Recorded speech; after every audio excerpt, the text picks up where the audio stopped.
Well, all right. Thanks all for coming today. I have the feeling Vitalik doesn't need an introduction. Normally, he's being introduced as the founder of Ethereum. I would like to introduce Vitalik as, in my mind, the biggest supporter of cypherpunk values in Ethereum, and I think that deserves an applause.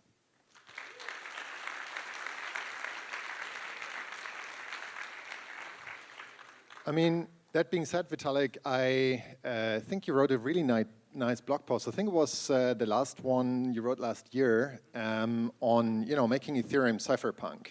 And I think that resonates very well with many people here in this room. And yet, as I attend some of the events around DEF CON, I see things that seem to be in pretty stark contrast, especially to like Gerard's nice talk, which talked about all the bad things some agencies do. I've seen yesterday some presentation that had in the center of it, presenting a nice DeFi ecosystem, in the center of it all, in bold letters, it said, US banking system. So at least in my mind, I do see a contrast between what you describe as desirable and what some people, I say in the DeFi ecosystem, specifically propose as hyperfinancialism. Do you see that? How do you feel about that? The post, a lot of people definitely really appreciate it, and people keep referring to it even as this day. And I think at the time, the thing that was missing was definitely just a concrete statement of here are some of the goals that we all value, and let's talk about what they are so that we at least have something to coordinate around in order to actually achieve them. And that's step one, and I feel like step one was actually done well. The trickier step is step two, right? And step two is getting from here to those values actually being reflected in the world. And I think it's definitely true that crypto as a whole has, in many ways, pretty divergent from that. And I mean, there's even trends that I worry about, right? Even basically the fact that originally this was meant to be this neutral ecosystem that does not depend on governments, and there definitely now is this current of people who are basically explicitly saying that their defense strategy is basically making a point that if a politician opposes them, then they'll get $20 million trying to push them out of office. And to me, that is not what I signed up for. And I think, in addition to not being what I signed up for the world, it's also something that does not really imply many incentives to care about things like privacy or care about things like decentralization, because it's the centralized thing has an easier time shaking a hand with a politician and getting it to let it keep happening. So it's so I think there's the question of how do we actually go further. And I think at this stage, it's a big part of it is it's a question of incentives, right? So the incentives basically what is the incentive to, I mean, if we go even down the list of the post I made a bit later on alignment, right? What is the incentive to be open source? What is the incentive to follow open standards instead of pushing your own ERC that everyone else can't keep up with, but still claiming that you're part of Team Open Standards because you have an ERC? What is the incentive to build something that passes the walk-away test when, by definition, if your company disappears, you have no chance of getting revenue anyway? What is the incentive to make something that passes the company becomes evil test because yourself becoming evil is a potential revenue opportunity? What is the incentive to build something that is positive sum to the Ethereum ecosystem or to the world as a whole in a way that goes beyond what you already get with market incentives, which are sometimes sufficient and great and sometimes not, right? And I think in our ecosystem, sometimes answers exist and sometimes they don't. Right, so especially if someone is making a relatively small project, right? If you're at the stage of making something demo level, then actually you get a lot of support, right? Like if you have something that just requires $300,000 to make, and people of the type in this room generally agree that it's like a good thing that helps turns the Ethereum ecosystem into something that better realizes its values, then like there's a whole bunch of people that will give you $300,000, right? There's Ethereum Foundation. There's probably a bunch of people who have a bunch of ideas. Anybody who is hacking on something or you know, thinking about something here?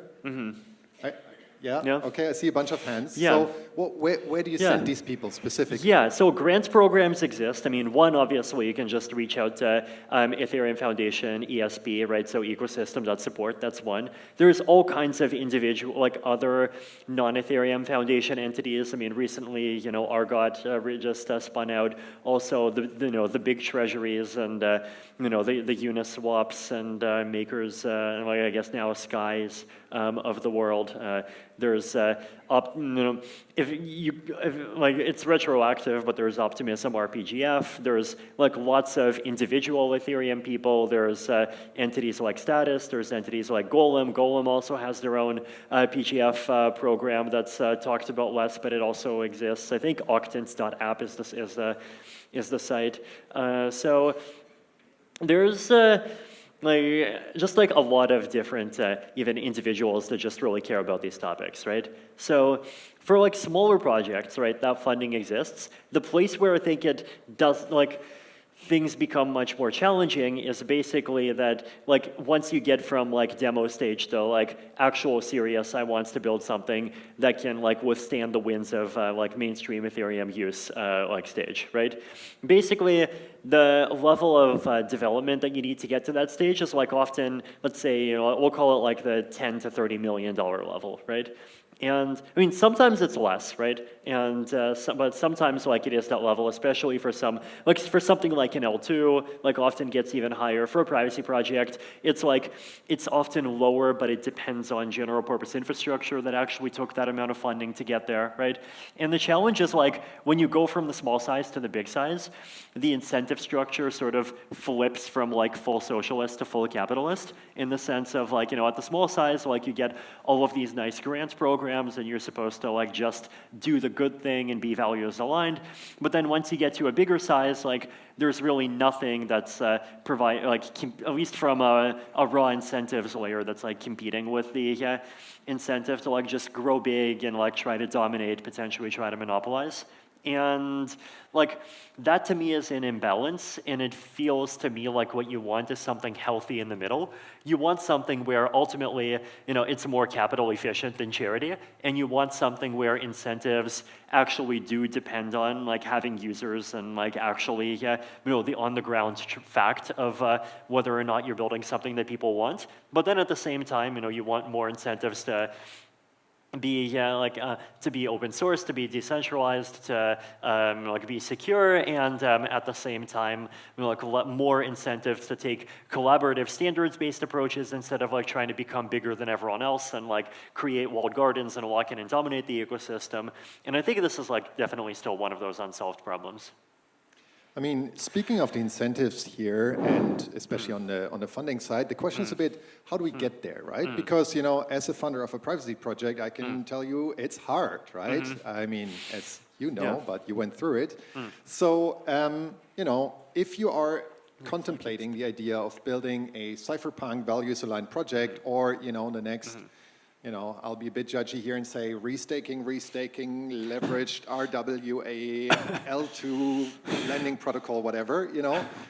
Yes, you can raise a $10 million seed round, and, you know, you can have a whole lot of fun and great side events with, you know, great drinks and stuff. But, like, what do you say to the people who say, no, I want to go for this cypherpunk vision? How do we make it happen? Like, how do we, Yeah, I mean, I think we definitely do need more experimentation in funding models. Like, I think we do want something that is like more capital efficient than charity. So in the sense of providing money with an expectation of, at least in some situations, like actually getting it back and even getting a return. But that at the same time isn't like full on, like, hey, please like make me a token in 12 months or else I'm gonna start yelling at you and like blacklist you from the whole community, right? So, which is like not too far from like the darker stuff that actually happens, right? So it's like, I think, yeah, we want to like try to create funding structures that are somewhere in between those two. And like what exactly that looks like, I think that's still open to interpretation. Just like public goods funding is open to interpretation, like you have Gitcoin, you have optimism, you have this like Octant, Golem thing, which is also actually like starting to look into those kinds of hybrid approaches. You have Protocol Guild, and like the question of like what are hybrid models that actually make sense. I think it's really worth thinking about. Yeah, and I mean, so I think funding in the startup side is one side of the world, but let's talk about Ethereum, right? So, I mean, Ethereum is infrastructure, which is used as settlement infrastructure for a bunch of DeFi things, but also increasingly for a bunch of, cypherpunk things, right? So that are not just financial, right? Like ENS, great example, right? So, and like a whole lot of other things that people are settling on, but yet they have to use this infrastructure, which is largely influenced by decisions that are, somewhat hyper-financial, right? So if we think about, we want credibly neutral L2s like based rollups that, are now maybe facing problems of, centralized block building, which is a direct consequence of hyper-financialized settlement infrastructure. That feels still weird. Like, what do these cypherpunk projects do? Like, do they all just go to Gnosis chain and settle there, or like, what do we do? Yeah, I mean, I think so. Sorry, I'm trying to. I had my sentence and I'm trying to restart it again.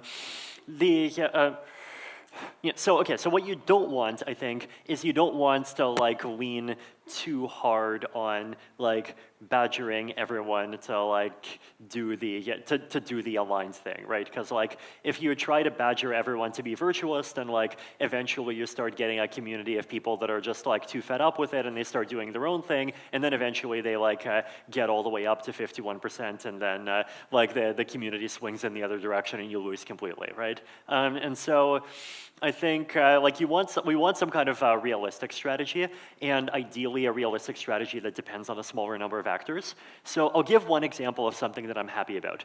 One thing that I'm happy about is recently I think we've been seeing a shift in market structure of how L2s work, where there's growing separation between the technology providers and sort of the front-facing L2 teams, right? So examples of this include, one, Nethermind announcing Surge, right, where like a big part of the intent is like they don't want to necessarily play and like win the roll-up game themselves. It's just like creating software, and if other people use it, then great. Two, the Paradigm, like Reth and Ithaca efforts. Three, within the Optimism ecosystem, like Optimism itself is a serious software house, and then a lot of the L3s and like other things in the superchain end up using that same technology. Four, Succinct as like ZK proving people. Like there's this growing list of these providers, and then separately you have these L2s, and L2s are starting to specialize more in like basically everything but the tech, and like actually reaching out to users and making the thing mainstream, right? And like this is not a full separation, right? But I think it's like partially happening. And the reason why I think it's a good thing is because that basically means that like the tech decisions get made by people who have the expertise to and often already have the willingness and enthusiasm to make the technical decisions in the right way, right? Like if Sony had to make a layer 2 from scratch and they had to write every line of code from scratch, then the chance that they would ever even add something like a an L1 censorship resistance bypass channel is like lower, right? But they're working with the OP stack, and like this is a team that actually really cares about a lot of those things, and basically using infrastructure that has a lot more, like more values that we care about, like really baked in, right? And like this, so a lot more things that like basically happen by default, right? And I think like that's one example of the answers that's happening, right? I think like I'm definitely not one of these like market maximalists, like dollars optimize the economy by themselves people, right? But at the same time, I do think that the value like of idealistic motives and like enthusiasm and ideas and stories and all of these things are really important, right? And I think there's lots of examples of this in the wild, right? Like one fun fact about the world is that the total annual revenue of OpenAI plus all of its competitors this year is less than OnlyFans, right? But even still, right, if you think about like the level of talent that's going into OnlyFans, like it's not low, there's serious people there. But if you think about if you think about the level of talent that's going into like things like like making all of these crazy AIs, that's like a whole other level, right? And like that extra level of motivation, like that's not the dollars, right? And so I think the ideal solution is one that like it is something that is realistic from a dollar perspective and actually gives those incentives, but then at the same time, like it doesn't require the whole world to be converted to the religion. But if there is a small group of enthusiasts that are also like very talented people, then like you should be able to take maximum advantage of that. And I think we are starting to see some signs of that. Okay, cool. So I guess that means that if I am working on, some more cypherpunky thing, at least I can leverage the same technology, which, the nice people build and which is also used by all the, highly financialized use cases, but I get the upsides of it as well? Exactly. Okay, cool. Well, let's come back from the layer 2 to the layer 1, right? Because one cypherpunk thing that people like is obviously home staking, right? Anyone here home staking on any chain? Yes, I see a bunch of hands. Cool. Awesome. Now, these home stakers are sometimes looking at the big guys, right? So the professional stakers, and are thinking, well, what do they actually add to the security of Ethereum really, right? So let's say I add 1 ETH to Binance. Binance is staking it on some servers that are managed by, let's say, a cloud provider. The cloud provider has like a service provider who happens to be their DevOps guy who manages their servers. What exactly does that add to the security of Ethereum?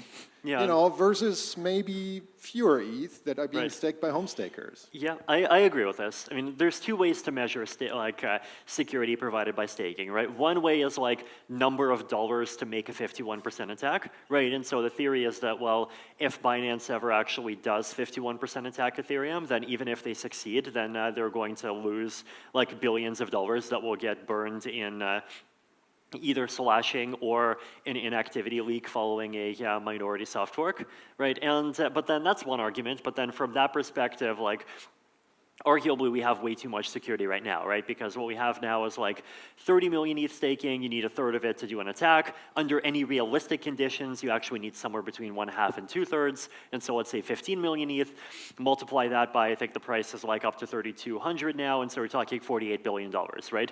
There are lots of ways to like whack Ethereum dead for less than $48 billion, right? And so it's like, well, if instead we, like loosen up a bit on that $48 billion number, like $4.8 billion is plenty, right? And then if we at the same time put extra work in protecting the peer-to-peer layer, making sure that there aren't any serious bugs, improving every other dimension of robustness, improving the social layer, on net, Ethereum would be much more secure, right? Now, so what's the other perspective of security? It's like, basically, how much independent entropy are you contributing to this like function that is choosing the next block, right? And if you're just putting your coins into the biggest thing, then like you're basically contributing no entropy, right? If you're a solo staker, then you're contributing a lot of entropy. And the challenge basically is that like the protocol does not have good ways of like detecting what independent entropy is.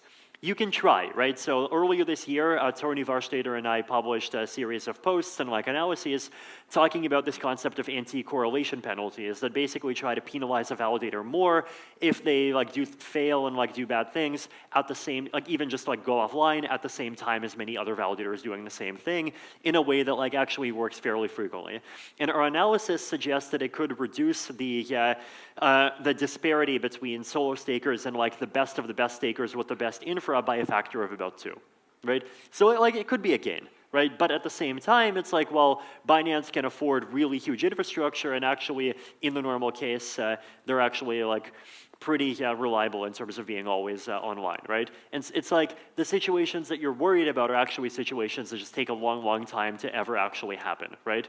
And so I think part of the answer inevitably has to be not economic. Like part of the answer definitely has to be like staking as a hobby, staking as a social thing, staking as a thing where there's extra protocol ways to try to identify who actually is providing this independent entropy and potentially rewarding them in extra protocol ways. Potentially it involves like trying to combine staking together with other services and like make it easier for people to like basically potentially like have a box that does staking, is a decentralized VPN exit nodes, has the Llama 405B running on it, just like do all the cypherpunky things at the same time, all for the price of one. Like there's like a lot of extra protocol things that I think are really worth looking into as well. And like you try to like make it into a hobby and not just talk about it as a money-making opportunity. So I think inevitably you will have to lean on that, though at the same time we also have to improve the economics to the point where at least there isn't a large disincentive to join and like be part of the big pools, right? And I think we can do that with a combination of like one, possibly the anti-correlation work, but then two, just massively reducing the software and the hardware barrier to entry to being a staker, which stateless clients, like ZK snarking the chain, like basically the whole Verge roadmap does as well. And so I think, and also reducing the 32 ETH minimum that in the long-term merge roadmap. So all of these things together, I think, like give us the best fighting chance we can have. So it seems like Vitalik says nerds and not exchanges secure Ethereum. I think that resonates with a bunch of people here. Now, if I hear you say that, okay, we should make that easier and lower the requirements, also that seems to be at odds with some things I hear in the ecosystem of saying, let's increase the block gas limit, right? Because so my anecdote is, well, I live in an unfortunate place on the planet where I have, a slow uplink, and there are limits, right? So yes. yes. Okay. So where do you draw them? Like, who do you want to exclude? Like, should I not validate blocks on Ethereum because I have, So 20 I think Mbit? So the long term here is the best of both worlds, right? The long term here is that you get the best of, like basically you use technologies like statelessness, you use ZK proving and so on to be able to get the benefits of larger blocks, but at the same time much lower verification cost. Other interesting technologies are ways to try to like separate out the authority of like staking participants, right? So if, for example, for MEV reasons, block production is inherently this like centralizing game that gets won by people with the best HFT connections and like Binance accounts and everything, then at the very least you like separate out the authority of making an inclusion list, like selecting transactions that have to get included, or you potentially separate out like the top of block in the middle of block, and you try to like at least decentralize as many of those authorities that are enough to make sure that the Ethereum chain fulfills the guarantees that it needs to fulfill. So I think those are the two techniques. All right, nice. So that was probably like a lot of like maybe technical details, but there's also a hackathon coming up on the weekend. And I would like to hear from you, Vitalik, like what is on your wish list? Maybe some ideas of like cypherpunk things that maybe some people here in the room want to hack on next weekend and still have a week to get up to speed on, by the way. Yeah, like okay, what's on your wish list? So one direction that I think people don't talk about enough, actually, we'll have a little bit of people talking about this at DAC Day and at DEF CON, but basically, I think one like shift that's valuable for like the cypherpunk movements to make, I think, is like 30 years ago, it was conceived as this thing that's like fully oppositional to governments, corporations, like all kinds of existing actors. And I think one thing that we can do is, I think, if we want to improve the movement's chance of succeeding and making an impact, like identify the situations where there actually are points of alignment with a lot of people, even within like some of these mainstream institutions, and like basically try to like front run the like the nasty ways of solving those problems, as Jared so eloquently talked about, with better ways of solving those problems. And like one specific example I can give is if you have an encrypted messenger, you can use locally running LLMs to do scam detection, right? Like you can potentially have a system where like a user can even download LLMs that from an entire like set of different providers with different biases, different goals, and like they could automatically, like scan through stuff that's happening. It could be messaging. This could also even be part of your crypto wallet, right? A lot of Ethereum wallets like have some level of this detection already. And then if something is popping up that looks like it's a scam, then like it can warn you, right? And this is something that runs fully on device, and ideally you have a choice of different providers, and so it doesn't like entrench one particular political elite who decides what's right and what's wrong. Ideally you have and it stays all on your device, not shipping any data whatsoever to Big Brother, and and then ideally at the operating system level, like you can actually like sandbox this whole thing, so that's all that it can do, and it actually can't like later on download an update that starts pushing this stuff up to Big Brother, right? And then you solve like real safety problems that lots of people, including lots of us, have, and that also like lots of people within governments have, and like actually like basically do a better job of solving problems that people have than even the centralized world can. I mean, also shout out, there's this interesting app in Taiwan called Message Checker. I see, like Audrey there is and also a fan of it. So I think like proto versions of things like this already exist, but I think it's a direction that could be explored more. Cool. As a last, we obviously don't mention ticker symbol, but any shout out to, Cypherpunk and privacy apps? I seen that you, to talk about actually, value-aligned L2s like Fuel, or mention projects, like Fileverse, like any shout outs? Okay, a quick list. So privacy privacy for coins. So Railway, also Oxbow, which is coming out soon, and that has like also a lot of good like proof of this privacy pools technology. So I use Railway right now, and also excited about Oxbow. On the I mean, privacy-preserving messaging, it's like there's a lot, right? It's like, like status keeps quietly improving, and then there is, like Simplex is like getting exciting. There's like a lot of these different chats. DDocs, aka Fileverse for privacy-preserving documents, it's like actually quite good.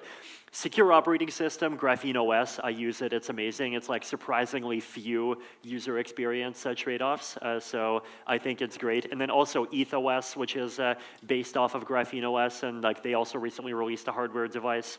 So yeah, and a lot of really good stuff.